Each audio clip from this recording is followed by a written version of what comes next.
What's up, everyone? Happy Cinco de Mayo. It's I, Coach Gino, along with Mark. Mark, give him a shout. What up, everyone? We are back at it with the 10P DC podcast. And today we got some updates for everyone. We are officially in May. It has been 5 years now since the gym has been open at the Washington Street location. So again, round of applause for all you guys who have been with us, and appreciate all you guys who've been sticking around for all these years. We will be doing our 5-year anniversary celebration May 19th. All 10P NorCal, welcome, and all friends and family, welcome. Come on through. We're gonna have a potluck that day. So potluck sign-up sheet is at the front desk. Go check it out. Sign up for whatever you want to bring, and try not to bring too much of the same item. So if you see all the other stuff on the list, make sure you guys try to come up with something different for us to enjoy together. So May 19th, 6 p.m. is our start time for the shindig, and let's have a good time. This month, again, we have a lot of new merchandise coming in. We got some new glove shin guards. We got some new tie shorts. We're looking at creating a new rash guard design. So we have some new merchandise coming out. We've already placed the order for the pre-order. We've already done the pre-orders for the Muay Thai shorts. So those will be coming shortly. And then the gloves and shin guards, we'll have a limited supply of that. We're testing around with a new vendor and going to see how it works out with the gear. So if you need Muay Thai gear, let us know. And moving along with the other news in the gym, we are looking to create some more content for all you folks who have not trained with us before, and for the people in the future who want to come train. So we're actually not going to be doing a podcast probably for maybe the next week or so, just because me and Mark are going to be going in and trying to film some content at the gym, work on some YouTube videos for the newcomers, and to get you guys a little more content other than just the podcast. But we will be back with the podcast. I promise. The podcast is not going anywhere. We're just going to take a small break with it. But who knows? If we are able to get done with the filming of everything pretty smoothly, then maybe we'll get the podcast back up quick. Just depends on how efficiently it runs. We have been lagging on making more YouTube content specifically for videos and things that are going to be helpful for our members. So I wanted to kind of take a step back and bring it so make the context more beginner friendly, so that the newcomers can kind of have a better expectation of what they need to do when they come in the gym. A lot of gyms don't have the kind of newcomer information just out there for people to go and to touch base on. So I'm hoping this will make it easier for all the newcomers who come to the gym, so that you guys who are already training with us won't have any issues working with the newcomers, because there's always that stage in the beginning when guys are coming in new and they just don't know what's going on, and they just have no knowledge as to what they should wear, how they should carry themselves, and what they should do. So we're trying to help mitigate that by creating some content so that the newcomers who enter the gym at least have a little bit of information coming in to the class, and they can actually fit in a little bit better. But again, we'll play around with that. Hopefully we can continue making more content like that for you guys in the future. And we want to, again, hear out what you guys need from us as far as not only content for the YouTube, but instructionals, maybe even the Instagram. So again, reach out to us if you guys have any suggestions on that. At the gym, we are again doing a few expansions yet again, so stay tuned for the big announcement once we finalize all the details. But more expansions are on the way, and we're continuing to grow and create the better environment for you guys in the gym. And we want to make sure everything is going to be continuing to run with the class schedule and not interfering with your training. So we're going to make sure you guys still get your training. So stay tuned again, and just watch out for these new expansions. I'm super excited to share it with you guys. I can't say too much just yet, but it is coming. A lot of stuff's on the way. Now, moving along, do we have any other gym announcements, Mark? Congrats to Jason. Oh, yeah, Jason got his blue belt. Congrats, Jason. Let's go. We didn't have any competitions this past weekend. We are looking at, I think, in next month, we have a few jiu-jitsu comps. We have definitely a Muay Thai bout in June 17th, PKB bouts, and we have some jiu-jitsu tournaments coming up around the corner. So moving right along with the competitions. Shout out to everyone who's been competing regularly. Really happy with everyone's progress. So a lot of the times when we're talking about competitions, again, we're talking about, I've had a lot of people ask about what I should be doing for comp practice and competitions.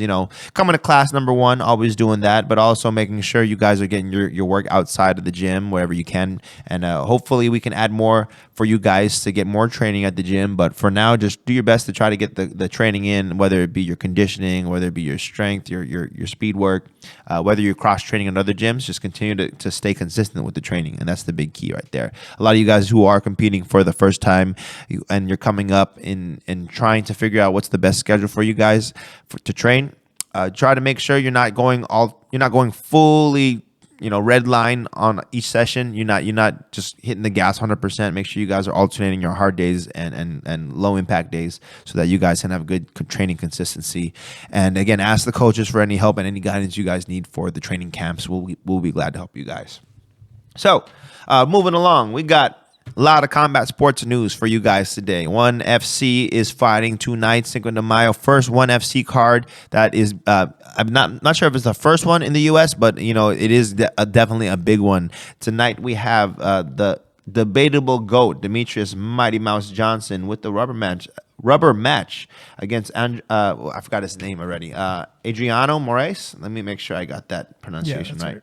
So the rubber match, the third fight, the first fight.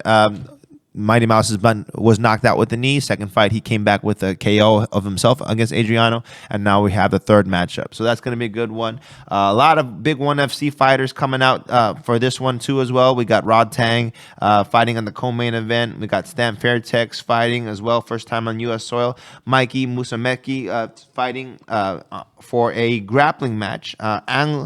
Ang Sang is I didn't know Ang is going to be out there as well. So we got a lot of big hitters. Sage Northcutt makes his return after a long layoff. I think Sage Northcutt, the last time he fought was when he got KO'd. Is that correct? Yeah, he broke his face. It's been a long time for Sage. And we also have Jackie Buntan fighting in a kickboxing bout. So we got a lot of good fighters. Ty Rotolo too. Ty Rotolo's on this? Hold on, what? Are you right? Oh yeah, that's right. Ty Rotolo. Oh. Rainier the Hitter. Oh, wow. It's going to be a good one. That's going to be a good one. I think the Hitter is the actual middleweight champion in ONE FC, so that's going to be a huge one. So really good fights tonight. Prime Video, you guys. If you guys have a Prime account, go check it out. It's not even a pay-per-view. It's just live on Prime. So it's included. It's going to be 5 p.m. Pacific time tonight. If you guys are watching this after the fights, we'll probably talk about some of these on the next podcast. But really looking forward to these fights tonight. ONE FC's been throwing banger events. Really excited for that.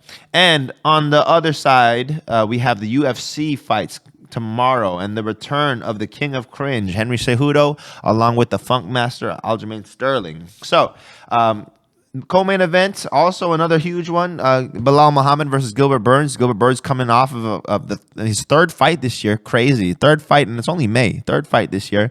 At the top of the card, we have Kron Gracie fighting Charles Jourdain. The Gracie lineage continues in the UFC.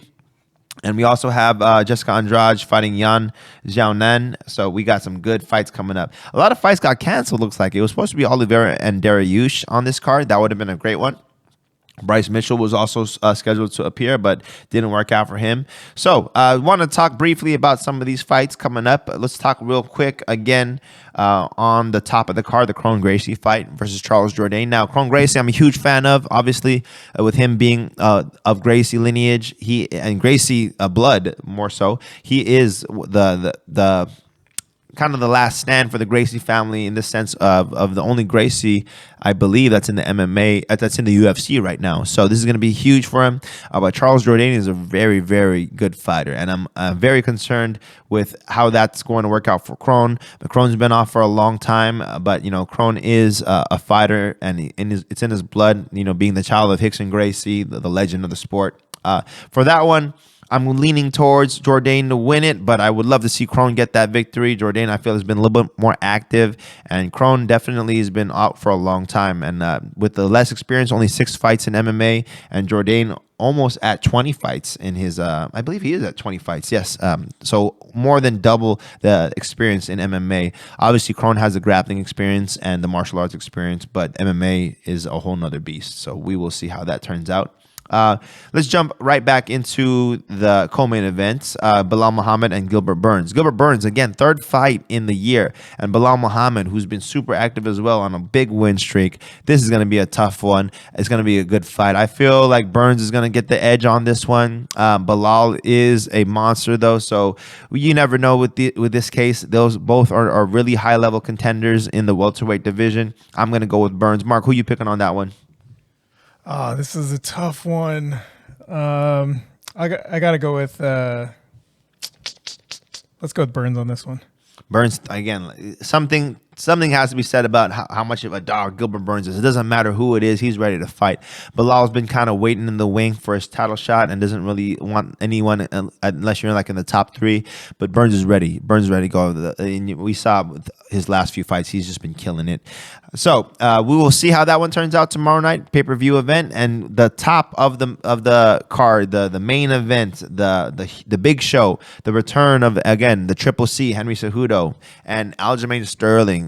So this one's going to be a very interesting fight. So we've got Cejudo, obviously Triple C, the bantamweights, the flyweights, and the Olympic champion, fighting Aljamain Sterling, a huge bantamweight, someone who's been on a tear as of recently. 2 fights in a row. One after his no contest against Peter Yan, and was able to dominate the last 2 fights. Aljamain Sterling, people may hate on him for the way he won the belt, but he proved that he could win after his return from that bout, and the fact that he is a very experienced fighter, a very large bantamweight, very strong, very skilled, is going to be a tough challenge for Cejudo. Cejudo's been out for almost 3 years. And, as much as Cejudo is experienced with his, not only with his MMA experience, but with his years of wrestling, a 3-year layoff is something that you should be at least somewhat concerned about. A lot of people are picking Cejudo for this fight. I'm kind of leaning toward Aljamain, but again, either way, it's MMA. You never know. Either way it can go. But Sterling has been really impressive to me in the last few fights. I know some people don't agree, but Cejudo is going to have a big challenge with trying to bully Aljamain Sterling, who's a huge, like I said, huge bantamweight. And on the other side, it is going to be a big challenge for Sterling, since obviously he does have the size and the strength advantage, but Cejudo definitely has the grappling advantage. And if we get to the grappling, if we get to the clinches and we get to the takedowns, I don't think that either will be able to bully each other so easily. The fact that Cejudo being so experienced and technical, but Aljamain having the size, the strength advantage, and just being more active with his most recent fights. So that's going to be a factor into it. I think the keys to victory on either side is Cejudo may have the striking advantage. He may be a little faster, a little bit more slick with the stand-up, and may be able to catch Sterling with some good shots. On the other side, Sterling definitely has the size and strength advantage. If he does get to the grappling, though, it's going to be a challenge for him to take down Cejudo. So he's going to have to keep it dirty. He's going to have to fight really in the pocket, make it ugly more so, and he's gonna have to start to fight out of the clinches with some boxing. Gonna have to fight on the inside and really take it to Cejudo. And maybe if he does get into the clinches, into the exchanges, even if he does get into dominant position, we got to anticipate Cejudo is going to find his way out of those positions and could get it back to his feet. But if Sterling can just stay persistent with just those relentless pace he usually has, kind of that same style he did with Yan, he may be able to slide with that victory, in my opinion. Cejudo's chances by hurting Sterling with a big shot, and I don't know what shot that's going to be. It's really a toss-up here. I feel like this fight is going to go to a decision, and I think that it's going to lean towards Sterling if Sterling executes the plan correctly. And if it does go to a finish, I'm anticipating Cejudo is going to get a finish. So those are my picks right there. We'll see how tomorrow goes. Mark, what you think about this fight? What's your thoughts? I'm with you. I'll lean towards Aljamain on this one. Okay. It looks like he weighed in at 134 this morning. Oh man. Okay. Went the pound over. Man, a lot of the goats and a lot of the big timers are picking Cejudo for this one, and justifiably so. Everyone knows Cejudo is another animal. He is the top, the creme de la creme. He is one of the best to ever do it. But I think there's something to be said about Sterling. I think Sterling has a lot of potential that people are not giving him credit for. And, we will end up seeing the result tomorrow and seeing who's going to be crowned the new Bantamweight King and still the Bantamweight King. And we'll see what Cejudo does after this. Because no matter what, after this, Cejudo's talked about going up to featherweight. I don't think he will get that shot to the title if he loses his fight against Sterling. But who knows? If Cejudo doesn't win this fight, will he stick around is the question. Is he going to continue to try to get back another victory in the bantamweight division, or even go back to the flyweight division? If this fight is close, maybe he'll call for a rematch against Sterling. Or if Sterling loses the fight, Cejudo's definitely going to try to go back up and try to get that quadruple champion status and try to get that featherweight belt, which will be really interesting. I don't know. Cejudo's activity, like when he was dominating, like he was fighting pretty actively. So I think this is the first time we seen him have such a big break. What was the date on the last fight, Mark, for Cejudo? Looks like May 9th, 2020 versus Dom Cruz. Oh, okay. So again, if you guys remember that Dom Cruz fight, I mean, definitely something to be in awe of with the fact that he was able to put away Cruz. And Cejudo has never been someone, as far as fighting wise, that you would question that if he could fight. He's always been known that he can fight well.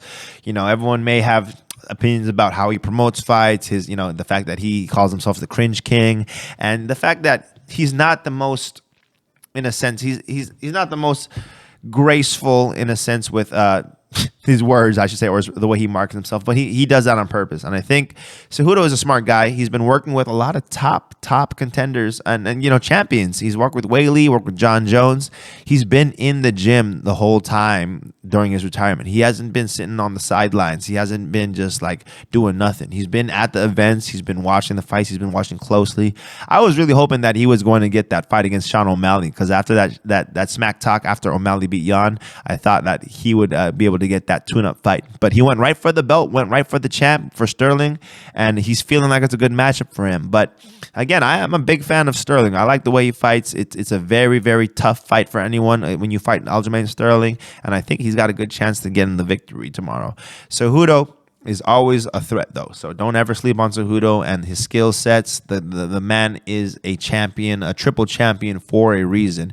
The youngest ever wrestler in USA wrestling, Olympic gold wrestler in history, right? Went straight from high school to the Olympics, didn't even bother to wrestle in college, and was able to get the gold in Beijing in 2008. So just crazy. Going against grown men, like 2018, there's something to be said when you're 18 years old and able to be grown men with your technical proficiency, because you're not outsizing these guys, you're not going to outmuscle these guys. That just means you have a high level understanding of the sport, and you're able to execute it to a degree where it works for you, and you're able to put all your attributes and all your weaknesses aside and be able to go out there and get the W. And Cejudo is just one of those guys. He's just known to always get the W. He knows how to dig deep. So this is where, again, it's going to be a challenge for Sterling on his end to face that. But if Sterling is smart, he's got a really good camp behind him. Matt Serra, Ray Longo, one of the greatest coaching staffs ever in MMA history. They, I'm sure, have an answer for Cejudo, and they're going to test out to see if that answer is correct on Saturday night. So 7 p.m. tomorrow night, May 6th, we will see who is going to continue the bantamweight, who's going to continue to be the bantamweight champion. And now, I guess Cejudo, you can consider him, since he's never lost the belt, he could still be considered a champ just as well as Aljamain Sterling. They both have a stake to claim, and we're going to see what the results are tomorrow night.